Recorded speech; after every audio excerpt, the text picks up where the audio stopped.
আছেন, আমরা একদম সাম্প্রতিক সময়ের যে আলোচিত আইন এবং অভিবাসন সংক্রান্ত বিষয়গুলো আছে সেগুলো নিয়ে সাধারণ তথ্য দেওয়ার চেষ্টা করছি।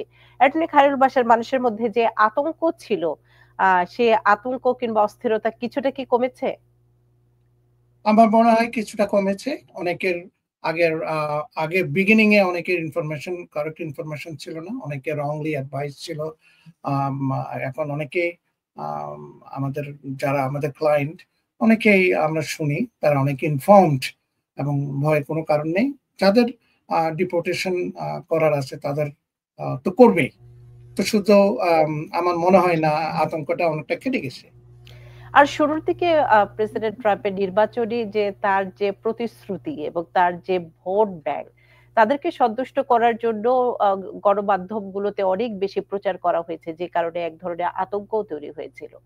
তারপরেও আমি একটু জেনে নিতে চাই যে বিভিন্ন যে তিনি বলেছিলেন রেকর্ড সংখ্যক ডিপোর্টেশন করবেন আমেরিকা থেকে তাড়িয়ে দেওয়ার যে বিষয়টি, এটি সবসময় হয়ে আসছে, কিন্তু তিনি যে বিপুল পরিমাণ করতে চেয়েছিলেন বর্তমান সংখ্যা অনুযায়ী সেটির বিশ্লেষণ আপনি কিভাবে করবেন? Well, President Trump স্বয়ং he is also frustrated, কারণ হোয়াইট হাউসের ইন্টারনাল ইনফরমেশন যেটা আমরা নিউজে দেখি, himself frustrated, কারণ সে এখন চাচ্ছে কেন হচ্ছে না ডিপুটেশন, এত আমার টার্গেট মিট হচ্ছে না কেন। সেই জন্য ওরা জাজদের টার্গেট দিয়ে দিচ্ছে 6 মাসের মধ্যে কেস করতে হবে। তারপর অনেক মোশন টু রিওপেন করার জন্য অনেক রেস্ট্রিকশন চলে আসছে আর কি। সুতরাং he is trying his best. কিন্তু আমি এই প্রেক্ষাপটে আরেকটু জেনে নিতে চাই যে এটি তো আমেরিকাতে সবসময় ডিপোর্টেশনের ঘটনা নতুন কিছু না, প্রতিটা আমলেই হয়ে থাকে, ওবামার আমলে হয়েছে, বাইডেনের আমলে হয়েছে। ট্রাম্প সেই ধারাবাহিকতা রেখে কিছুটা জোরালো করেছেন। সেই প্রেক্ষাপটে অ্যাসাইলাম নিয়ে আবারও একটু প্রশ্ন করতে হয়, আহ যারা দীর্ঘদিন ধরে অপেক্ষা করছেন তাদের কি অবস্থা এখন এই প্রেক্ষাপটে এই সময়ে? এই সময় তাদের আমার মনে হয় আরো অপেক্ষা করাটা বেটার। কারণ রিসেন্টলি আমি কোন একটা ফ্লোরিডার বা এল এর কোন একজন জাজ ইন্ডিভিজুয়ালি হিয়ারিং এর ডেট দিচ্ছে 2028। So it's even better. আমি মনে করি যারা এখন অতদিন ওয়েট করছেন তাদের মনে হয় আর একটু বেশি ওয়েট করাটা বেটার, কারণ এখন তো আপনার ratio very low, granted rate very low, এবং is going to be very difficult in the asylum case this 4 years window. So দেরি করলে আমার মনে হয় is a best strategy for them.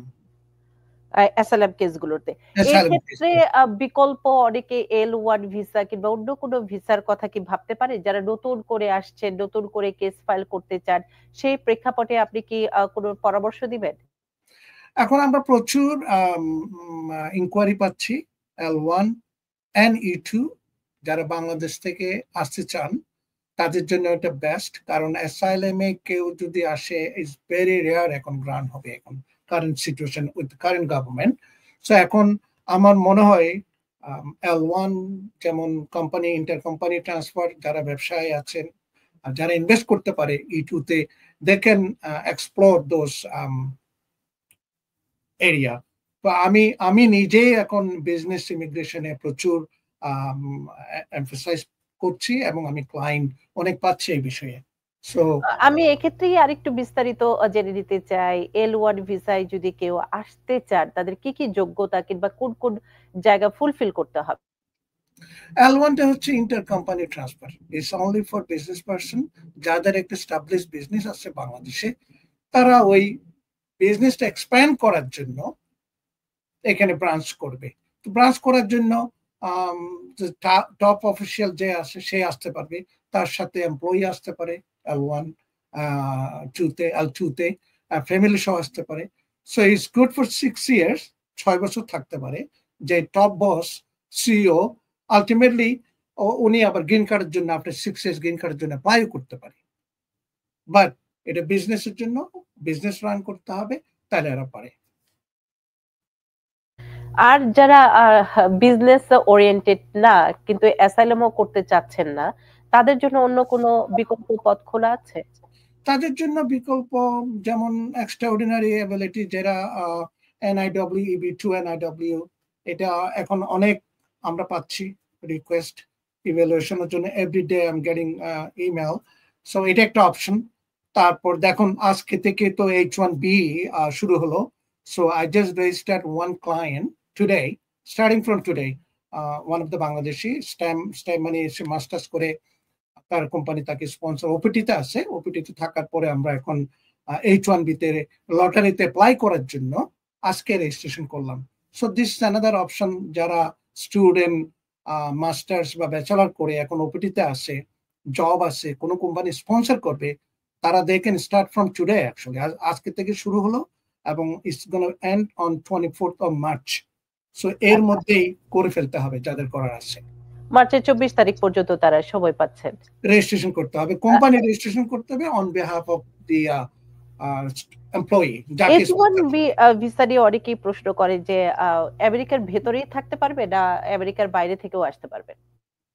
বাইরে থেকেও আসতে পারবে কনসুলার প্রসেস করে। Yes, of course. আর এখানে যারা আছে স্টুডেন্ট, যারা ওপিটি আছে, তারা তো ওপিটিতেই আছে, তারা তো অবশ্যই they are working under that company. So Bangladesh থেকেও করতে পারবে। মানে বাংলাদেশ থেকেও আবেদন করে H1B ভিসার মাধ্যমে তারা আসতে পারবে যদি কোম্পানি স্পন্সর করে। কোম্পানির স্পন্সর, কোম্পানি স্পন্সর করতে হবে। Intel process. যারা এখন তো ইটস টু লেট, তাদের ক্রেডেনশিয়াল ইভ্যালুয়েট করতে হয়, equivalent to US masters, US bachelor করার পরে কোম্পানি যদি স্পন্সর করে, জব অফার করে, দেন ইউ ক্যান অ্যাপ্লাই। লটারিতে যদি নাম আসে, লটারিতে লটারি হয়, দেন কনসুলার প্রসেস করে দে ক্যান কাম। এই সাম্প্রতিক সময়ে সাধারণত আপনি আপনার ক্লায়েন্টদের কি পরামর্শ দিচ্ছেন, বিশেষ করে যাদের পেন্ডিং আছে কেসগুলো বিভিন্ন ক্যাটাগরিতে? বিভিন্ন ক্যাটাগরিতে, যেমন পেন্ডিং অ্যাসাইলাম কেস আমাদের যাদের পেন্ডিং আছে, আমি তাদের সবাইকে, আমার ক্লায়েন্টদের আমি অ্যাডভাইস করি, as long as you can delay your merit hearing is better for you. এখন করা তো যায় না অনেক সময়, there is some strategy আছে, এগুলো যদি আমরা জানি অনেকে হেল্প নিতে পারে। আবার যাদের নাই তাদের অবশ্যই হিয়ারিং করতে হবে। যেমন রিসেন্টলি মেমো আসছে জাজদের কাছে, ডাইরেক্টিভ, যেটা ডিলে করার জন্য আমরা মোশন টু কন্টিনিউয়াস ফাইল করি, মানে ডেট পিছানোর জন্য। এখন এটার জন্য বলছে, আগে বলছে গুড কজ, এখন বলছে good cause plus extraordinary circumstances. So আরেকটা অ্যাড করে দিল, what is the extraordinary circumstances to delay your case. তো obviously is going to be more hurdle for আমাদের জন্য এবং ক্লায়েন্টদের জন্য। অবশ্যই আমাদের সাথে অনেকেই দেখছেন, একরামুল হক দেখছেন, SMK হাসান দেখছেন, এবং আপনাদের যদি কোনো প্রশ্ন থাকে সেটাও করতে পারেন। আমাদের SMK হাসান প্রশ্ন করেছেন, ইমিগ্রেন্ট ভিসায় নিউ ইয়র্কে পৌঁছানোর পর ইউএস এর ঠিকানা পরিবর্তন করলে তাকে কর্তৃপক্ষকে জানাতে হবে কিনা? অবশ্যই, according to US rule, within 10 days যদি কেউ চেঞ্জ করে তাদের অবশ্যই জানাতে হবে। এবং সিস্টেমটা হচ্ছে আপনি অনলাইনে করতে পারেন, অথবা AR11 একটা ফর্ম আছে uscis.gov এ গিয়ে AR11 ফর্ম ডাউনলোড করে চেঞ্জ করে আপনি মেইল করতে পারেন। So or you can do online. আমাদের সাথে উৎপল চৌধুরী দেখছেন, এবং আপনাদের যদি কোনো প্রশ্ন থাকে, মতামত থাকে, সেগুলো তুলে ধরতে পারেন। আমি একদম অনুষ্ঠানের আজকের মতো শেষ প্রান্তে, আজকের মতো কি টিপস দিবেন আমার দর্শকদের? আপনার দর্শকদের টিপস দিব, be informed, not ill informed, well informed. কারণ অনেকেই রংলি অ্যাডভাইসড হন, রং ইনফরমেশন পেয়ে বিভিন্ন রকম ভুল করে থাকেন। এটা আপনারা করবেন না। অবশ্যই আমি সবসময় বলে থাকি, এটা আমরা ডেলি পাচ্ছি, অনেক কল পাচ্ছি। তো এটা আপনারা সত্যতা যাচাই করবেন সঠিক ইনফরমেশনের জন্য। যারা অভিজ্ঞ বা যাদের আপনারা মনে করেন সঠিক ইনফরমেশন পাবেন, তাদের সাথে অবশ্যই যোগাযোগ করবেন, সেটাই বলতে পারি। অনেকে প্রশ্ন করেছেন, ফ্যামিলি ভিসার এখন কোন সালটি চলছে, 7 না 8? বিশেষ করে ভাই বোন যাদের জন্য আবেদন করে রেখেছেন। এখন 7, মোস্ট লাইকলি এখন অগাস্ট প্রায়োরিটি ভিসা হচ্ছে এখন, অগাস্ট 2007। আচ্ছা। দর্শক আপনার প্রশ্নের উত্তরটি পেয়ে গেছেন। আপনি ভালো থাকবেন, সুস্থ থাকবেন। অ্যাটর্নি খায়রুল বাশার, আপনার সাথে আবারও দেখা হবে এবং রমজানের অনেক, অনেক শুভেচ্ছা রইলো এবং সুস্থতা কামনা করছি। ঈদের সময়ও দেখা হবে, ঈদের অনুষ্ঠানে। সেই পর্যন্ত আপনি ভালো থাকুন, সুস্থ থাকুন। আপনিও ভালো থাকবেন, আপনার দর্শকদের প্রতি শুভেচ্ছা রইল। ভালো থাকবেন।